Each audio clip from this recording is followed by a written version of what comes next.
Hi, I'm Greg Koch. I'm the co-founder here at Stone Brewing, and we have a special archive series of videos that we're going to introduce to you, to reintroduce you to some of the beautiful beers that we've made in our past. Now, I have as my special guest of 18 years nearly at Stone Brewing, Jeremy Moynier. Yo, dude. Yo, dude, what's up? What is your title these days? Senior Manager of Innovation. What does it mean? I don't know. Yeah, badass as well. I know what it means because I know you. I work on stuff. Yeah, I work on cool shit. Yeah, it's a good gig. Yeah. Yeah, it's a very good gig. Yeah. So, and I asked Jeremy to do some heavy lifting with me today to open up some of our archive bottles and taste them, so you can, essentially play along at home. And actually, literally, that is what you can do, because we are, for the first time ever, making this available, some of these available on our website, direct to you. So, why? Well, I've been a bit of a hoarder. I'll own. I'm a bit of a hoarder when it comes to. It's good to admit it, Greg. I can own it. I have to own it because the evidence is there. Let it out. Yeah, exactly. So. And in that, we've been squirreling away all these great beers, a little bit here, a little bit there, sometimes a little bit more, sometimes a little bit less from our archives. And it's time to share. It's time to share the wealth. So we've got 3 that we picked out today that we're going to sample and taste with you. So it's just recently that we got the technological upgrade required for our website to be able to list and sell these directly to you. We know that these aren't the kinds of things that most people are looking for these days. So, hey Jeremy, I don't know about you, but mostly I like to drink fresh beer these days. Yeah, absolutely. It is fun to dip into some specialty beers once in a while, though. Especially, when you have some people over, yeah, and you want to share something, and you really want to go in a different direction than a nice, bracingly fresh IPA or Stone Xocoveza Salt and Lime Lager, or, any of these great beers that we produce and that we're so proud of. So, without further ado, what do you think? Should we try these? Yeah. 222? So the first one is called the Stone 020202 Vertical Epic Ale. This is the Redux version, the rebrew that we brewed in what year? Oh, 2015? Oh, look, right here. There we go. A little lively. That's okay. It's been continued to re-ferment in the bottle for years. Okay, thank you. And thank you, sir. And so what we've got here is a bottle. When was it brewed? 2015. Right, for our 25th anniversary. Excuse me, 20th anniversary. And so we just had our 25th anniversary. So this is already a 5-year-old Cellar bottle. And actually, it was 2016. 16. That makes sense. Yeah, that would be the 15 years. That's math. The math would work out that way, right? 1996 to okay. It's been a while. Yeah. And we haven't really started drinking beer yet, so we might be off. Cheers to you. Oh, I'm ready to get that Belgian yeast character. Yeah. And I always got this white wine character with this beer, and I get it right off the bat too. And you get that wonderful effervescence. It just is so lively and expressive. And you also get some of that earthiness, right? Yeah, absolutely. Yeah. There's a kind of a mineral quality.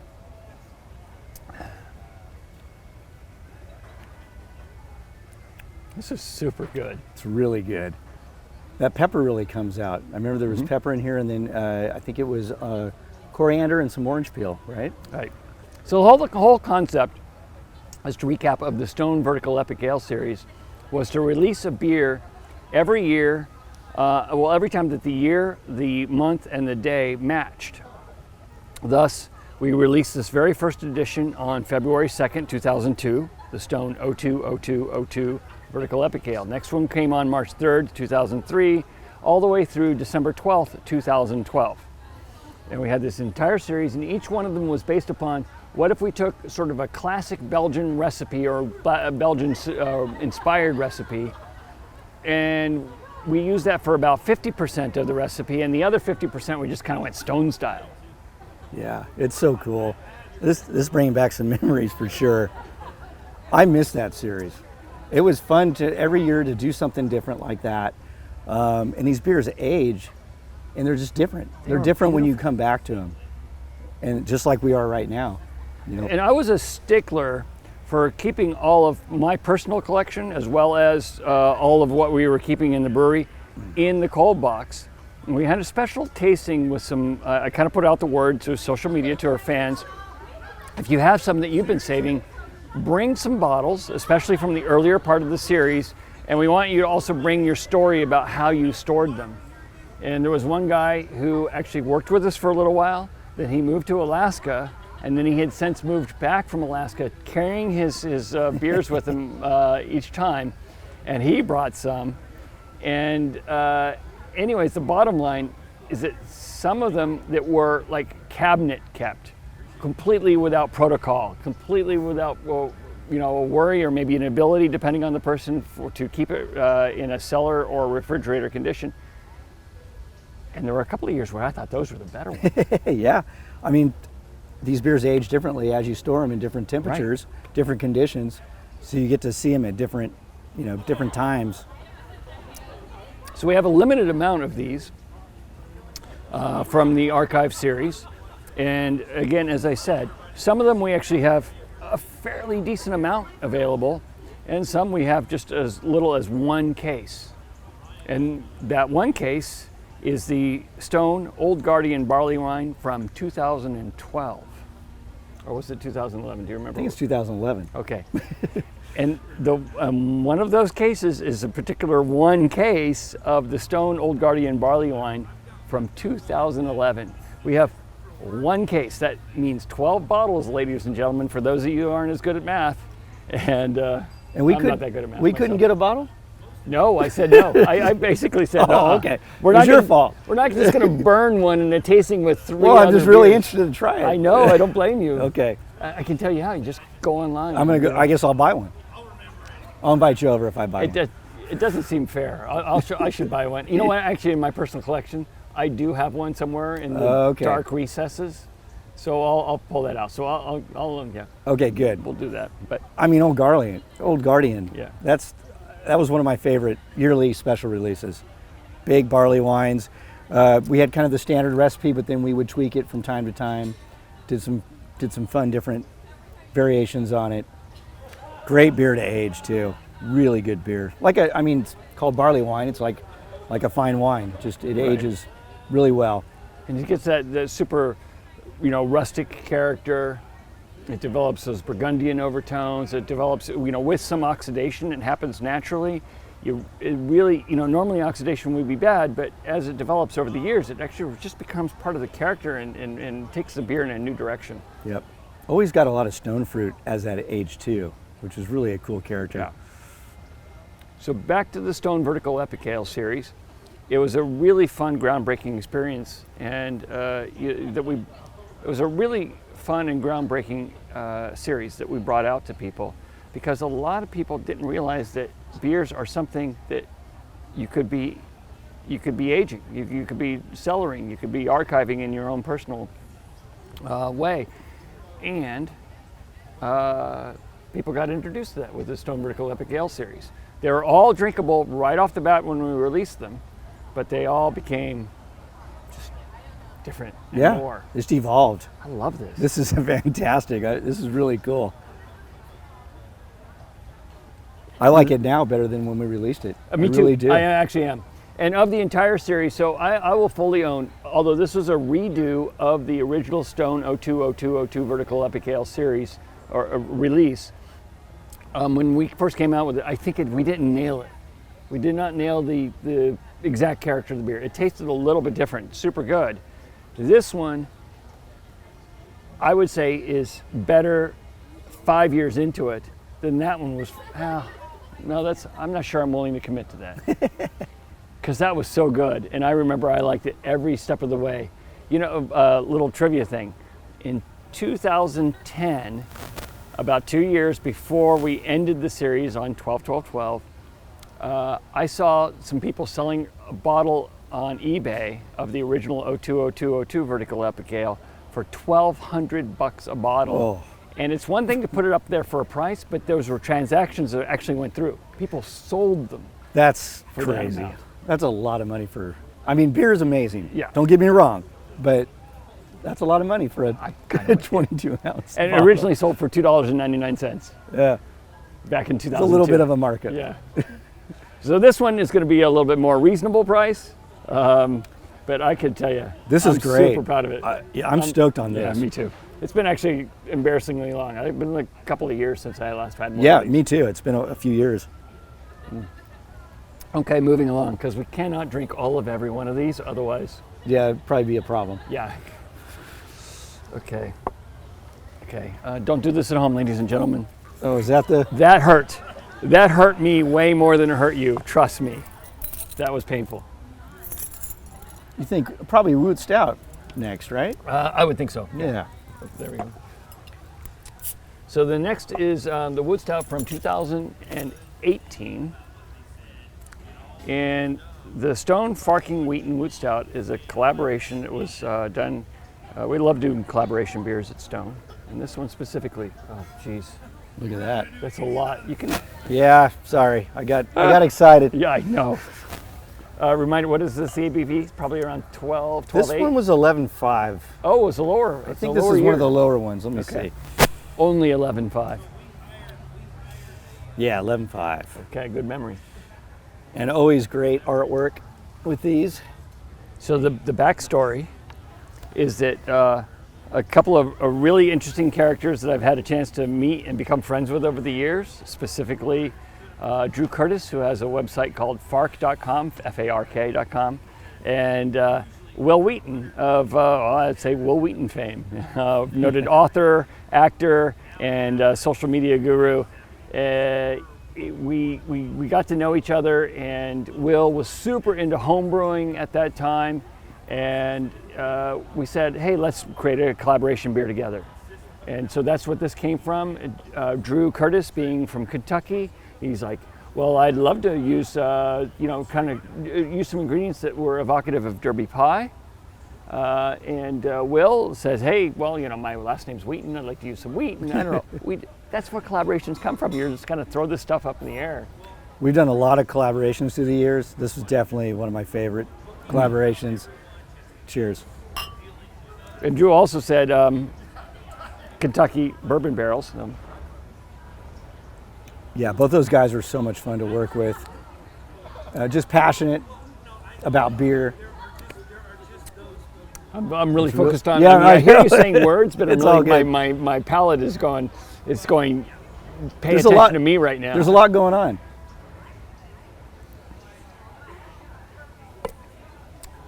So it's actually amazingly dry. Yeah, it's actually kind of smooth. Yeah. I mean, for 11.5%. Right. That I'm not surprised with, because the wood stouts have always had a really nice round edge to them. Yeah. But I'm actually surprised how dry this is hitting, and like not extremely dry, right? But comparatively dry. This is hitting my palate. I'm not going to call it refreshing. That would be too far, right? But it does finish a little quick because of that dryness. yeah. And it makes you want to. You're like, oh, Yeah. let me have another sip. So I mean, to your point, refreshing is not too far off. For the category of this, you're getting the pecans. You're getting the pecans out of that? Yeah, It's amazing got how the that comes nuttiness. through. Yeah. So we actually use pecans in this because Derby pie. And what else are you picking up? Well, definitely the bourbon character. So, we aged a portion of it in bourbon barrels. Not the whole thing, just 25 to 30%, just to give it that edge. And that's really nice. It's not, some of these bourbon barrel beers can be so overwhelming. Right. This just integrates with all the other flavors. With the pecans and, Right. I thought that was super smart to not go over the top with the bourbon, so you can tell it's there and you can really feel the influence, but it doesn't dominate and hit you on the head. I'm also getting some chocolate. Yeah, definitely. Absolutely is coming through pretty well. You get a little bit of that, the roast malt from the roasted barley, and the rye. The rye character is really. Maybe that's some of that crispness, sort of the dryness. Yeah. Some of the rye, because it's got a little bit of astringency that balances. Because there's a lot of sweetness in body here, so having some balance of astringency is a really good thing. Man, it's just everything's just coming together perfect. This is fantastic. And so this is, again, the 2018 version. And so it's, it's a mere 3 years old at this point, or approximately when we brewed that, it would be 3.5. Yep.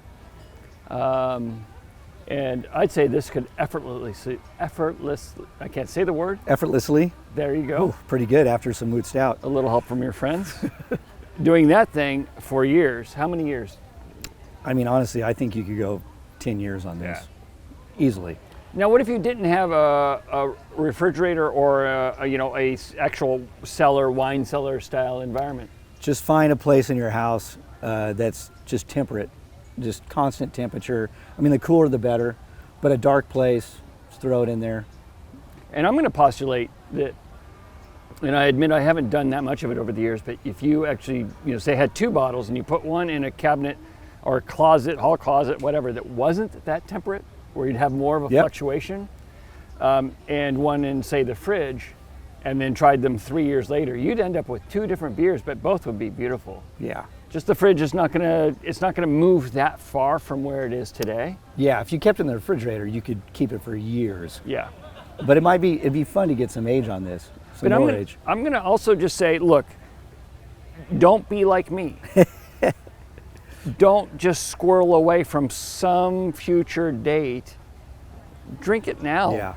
Yeah. Because I've done that admittedly to a fault, and there is a tendency to go, oh, I'm going to save that for a special occasion, versus saying, wait a minute, that special occasion is right now. Well, have this make the occasion. Right. But precisely. Yeah. That's where I was going. Yeah. Cheers.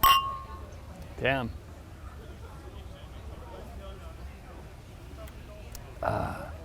What were you doing in 2018? Not that long ago? 2018.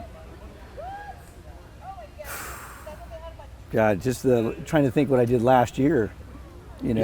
We're. Well, I think we all know what we didn't do last year. No, I mean, that's what I love about Stone. It's so dynamic. A lot happens in a year. Oh yeah. Just even ignoring the world, just what we do here at Stone. Sometimes I'd like to ignore the world. Yeah. I say this probably helps. Yeah. I can't actually put that on the label. This beer will help you ignore the world. That would be nice to be able to label that. I think it's implied. Yeah. You can even ignore us. It's okay. Yeah. Fine. But what were you doing personally? Can you remember something from 2018? 2018, so this is only 3 years ago. I know I went to our RVA brewery quite a few times that year, which was nice to get over there it's Richmond, Virginia, by the way. Yep, Richmond, Virginia, our brewery out there, which is an amazing brewery, great team out there. What else did I do? I did go to Australia and New Zealand for Hop Harvest in 2018, which was... What parts? So New Zealand would be Nelson area, right? Yep, North part of the Nelson, South Island. Motueka, in that area, and then Australia is Tasmania, and then also Lower Victoria. Those are kind of the 2 big hop regions. So that was pretty amazing. I'm supposed to go back next year, but probably have to wait another year. Maybe not yet. I know things open, close. Things are a little dicey right now. So those are the standouts. How about you? Here's to Omicron. I have a special toast for you. How about you in 2018? I was spending a lot of time in Berlin. Trying to push that thing to, sustainability, to a full life, and we all know how that ended. It didn't work out, but still so many fun memories from that. Yeah, such a great place. And we're going to be releasing some of the Stone Berlin groundbreaking collaborations from that. Oh, cool. For the very first time ever, outside of our initial pre-sales event that we did so many years ago. Oh, nice. Those are great beers. They're amazing. Yeah. I just talked to Todd Hogg yesterday. Oh. He was a head brewer at Surly for a while. He worked for Three Floyds for a while, and one of my favorites out of that series. Yeah. He's the Czar Oxman is. Yeah, it's so good. It's so mind-blowing good. Really. Yeah, I'm with you. You can open it up and immediately across the room you're like, yeah, because that it's really tart pungent because it's a sour. It's an imperial sour, an imperial sour. And that's one of the ones, interestingly enough, that we have the most of. Really? Because of a series of events that I won't bother you and everybody else with, but just because of reasons, we ended up with the most of that.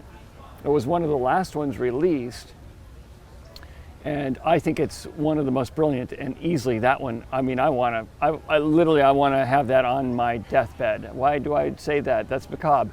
I just want to have it 30 years from now. I want to have it along the way, because that one is going to be brilliant. And so I actually just sent Todd a bottle, and we're going to do a Zoom call. Oh, cool. And open one.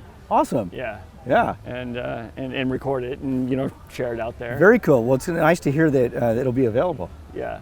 And I want to ask for permission. I hope that you guys are okay with it, because what we did when we released because we pre-sold beers that we promised to make in Berlin. We fulfilled all those promises, and we said, hey, for this 1.5 liter size, we will never sell this. You won't be able to ever buy it outside of this pre-sale thing. And we fully intended to make that just the bottom line with a period at the end. But then, because of a series of events, which I again won't bore you with, now years later, we actually have some inventory of these. The quick word is that we had some wholesalers that overbought, and then over the years, they became not Stone wholesalers anymore, and we inherited that beer back. And so it really wants to be, in loving homes and hands. Well, you don't want to waste that beer. It's stupid. Really good. It would be beer. stupid. So the permission I'm going to ask is all the people that initially got in on that and that we promised, would you give us permission to go ahead and, is there a statute of limitations on this that we can? I'm going to say there is. I think. I mean, circumstances too, Yeah, life is what happens while you're making other plans. You got to be flexible. So I hope you don't mind, and that way we can share it with other people, and it is really beautiful. And in fact, we should do something for the people who did sign up early. Like, we'll give you something special. I don't know. We'll treat you right, because that's what we always and ever wanted to do, is treat you right. I get super talkative when I drink beer, and then there's a camera nearby, and I get to share this with other people. No, it's fun.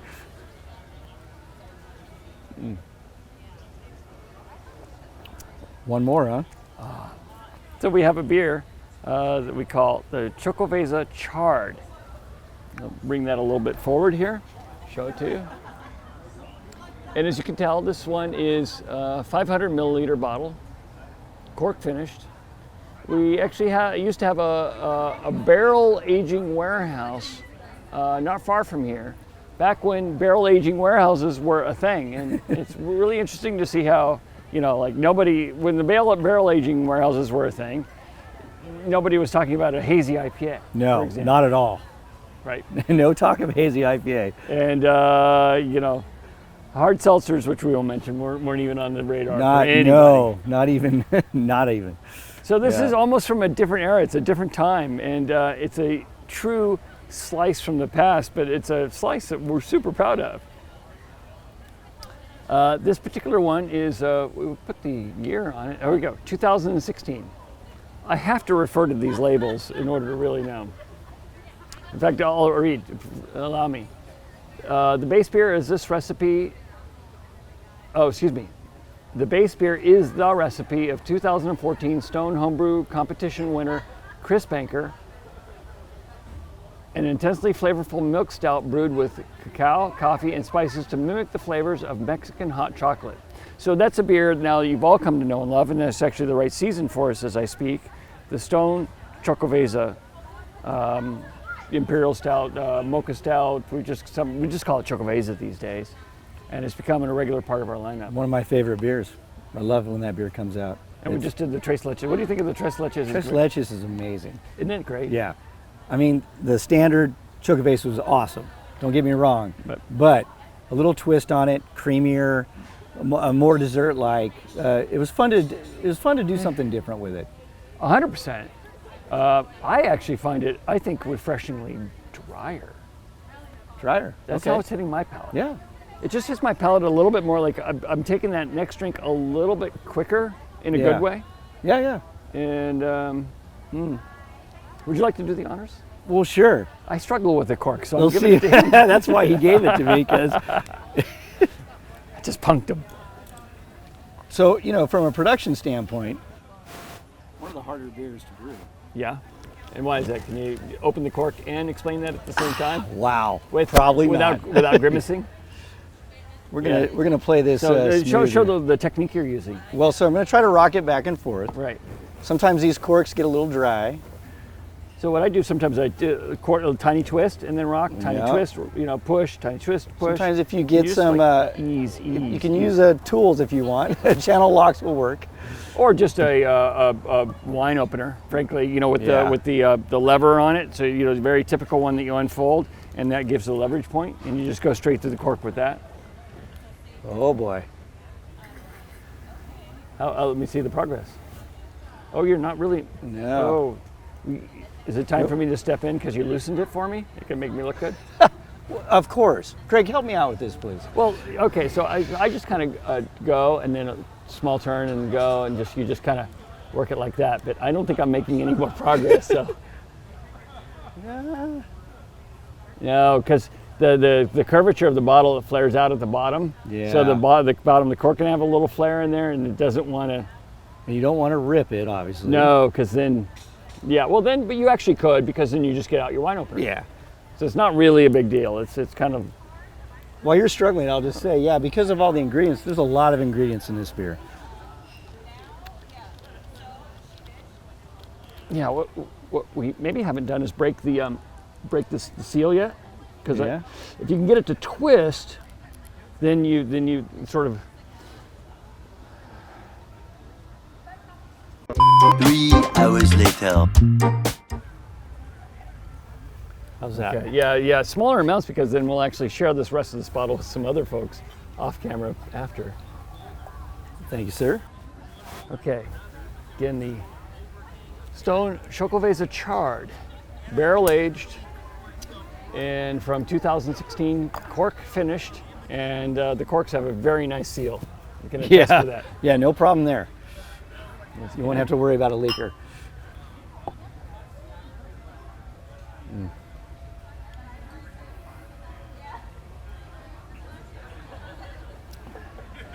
Oh. Two things hit me right off the bat. I'm going to keep them in my mind because I want to hear what you have to say. The two components. Yeah. Right away I get bourbon on the aroma. When I taste it, I get vanilla right off the bat. So the two things that hit me strongest, shows the difference in the way people perceive things: chocolate and the pasilla pepper. Huh. The pasilla pepper is it's a later back note, but it comes in. So there's a little bit of spicy from the pasilla pepper, but it's not. This is not what we would call a spicy hot beer by any stretch of the imagination. Especially this version. Yeah, it got further mellowed out by the barrel aging and everything. It's way back there, though. There's a little bit of a. But I'm highly attuned. I'm a pepper head. Yeah. I love that stuff, and if I find just the back note, because you know what I love. If I go to a great Mexican restaurant and they have great margaritas, I mean really nicely made ones, not that typical margarita mix that gets thrown together, but really nice ones, and they do a jalapeno or some spicy version, I'm all over it because I really love that back note and way that it just takes flavor and expands it out into another dimension. It accentuates other aspects too. Not that this is a spicy beer. No. But I do get the spice more as I try it again.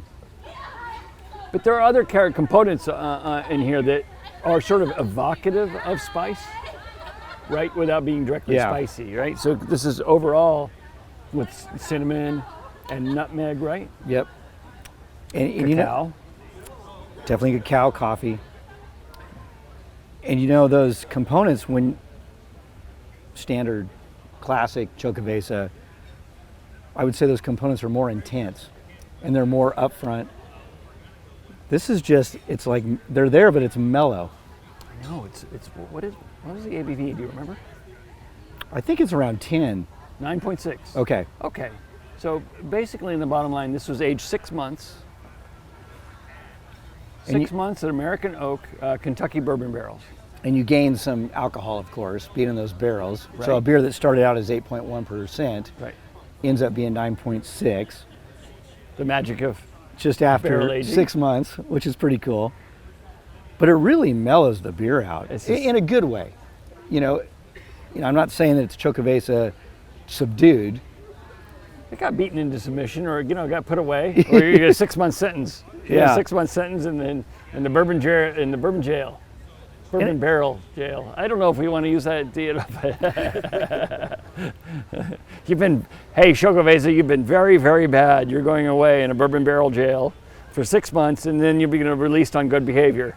And now it's excellent. I think we kind of did. put It's it into really submission. good. And the bourbon quality again doesn't hit you over the head. It's just really nice and integrated. Even with all that alcohol gain, it changes the beer, but it doesn't make it really boozy. So I would say this is a beer that you can definitely share with somebody. And I love to do this with people who think, I'm not really a beer person.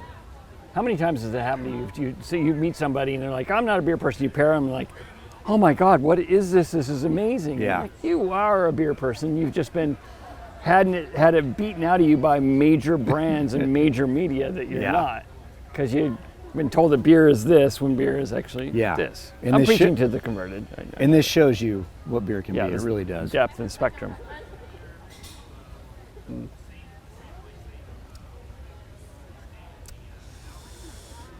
I'm going to go for another splash of the Stone Vertical Epic Ale just to Yeah. kind of re-cleanse the palate. But this tasting has been amazing. Thank you for joining me on it, Oh, Jeremy. thanks for the invite. This has been great. and you guys. Yeah. Can't wait for y'all out there to try these. These are really good. This is actually going a little bit towards, and one of the ones I'm really looking forward to revisiting, and maybe even a couple of years at once. Do you know where I'm going? 10, 10, 10? No, but I like the way you're thinking. That's one of my favorites. Yeah, I like the way you're thinking.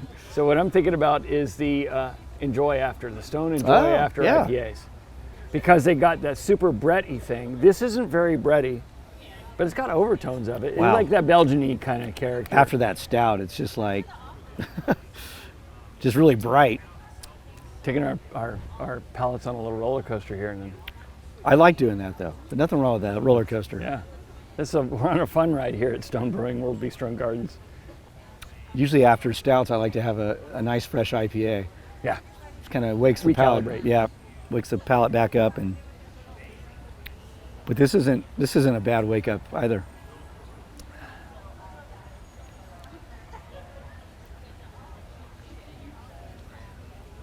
So thinking about it, when this beer was first brewed in 2002, we're sitting here at the Stone Brewing World Bistro Gardens in Escondido.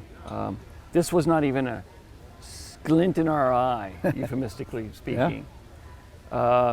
We moved into this facility and started brewing at the very end of 2005, and we opened up the Stone Brewing World Bistro Gardens in November of 2006. And so this was brewed in 16, 10 years later, and now it's 15 years after 2006. So this restaurant and our gardens have been open for 15 years. And the maturity of the trees and just that overall sort of settled in of natural comfort from the canopy and all the bamboo that has now grown up and all this stuff. It's cool. Isn't it amazing? Yeah, like the beers, it's evolved. It's evolved a lot. Yeah. We used to be able to just look across from one corner of the gardens to the other, completely unobstructed view. Yeah. Because all the trees and all the foliage and everything was so young. And It's really grown in nice.